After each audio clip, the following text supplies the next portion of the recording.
Hi everybody, welcome to the Italian Garden. My name is John and I'll be your host today.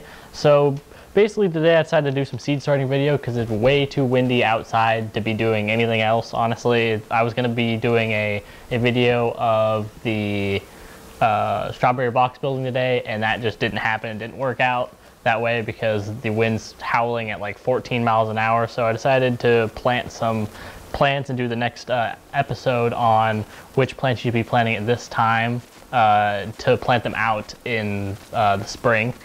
Like right now here, it's pretty much is the spring. It's about 60 degrees outside and sunny, so it's really abnormal weather for Oregon at this point. But what I'm planting today is some tomatoes. You want to get your tomatoes out today or sometime this week would be preferable, and get those planted indoors.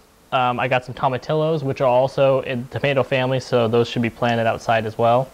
Cilantro, basils, they should be planted out. You should be starting beets, cabbage, kale, broccolis, all those type of things should be you should be starting right now. This is the mass planting of right before spring. You need to get a lot of stuff out at once. There's a lot of things that need planted around the same time. Oregano, dill, celery, all those things should be planted right now. And basically, there's no trick to really sowing these. This is a Rutger tomato, which I planted last year. I'm going to be planting this one from my seeds that I started last year that I got from the seed supplier, not my saved seeds.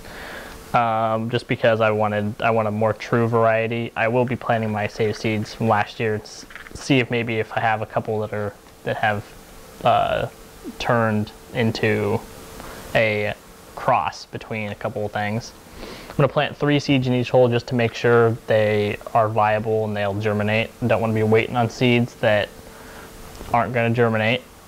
You just place them in there. Make sure you have your labels, which mine seem to have. Oh, there, labels. You want to label them, stick your label down in there. See if I can get the label package open. There we go.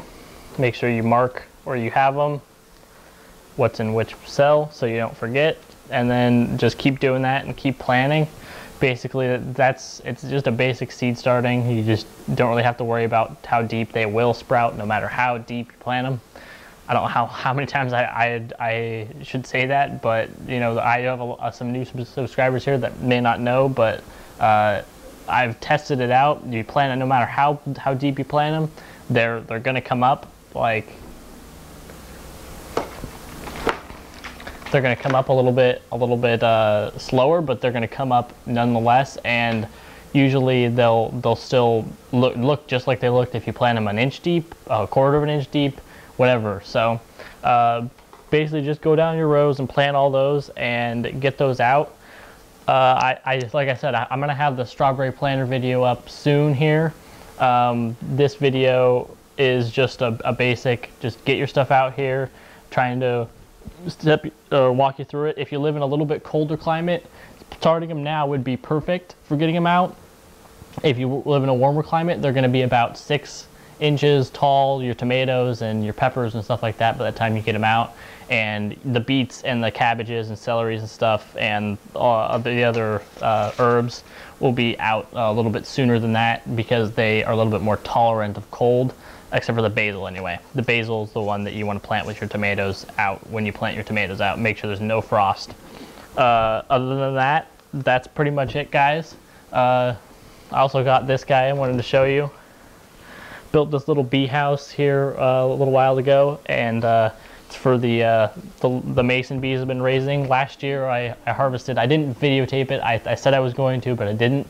I had a bunch of the bees, and my females made another, I think it's about 40 females. Only 10 females made 40 females from this last year, and I have another 25 males that I'm going to be releasing. So my bee population that I bred has been doubled pretty much.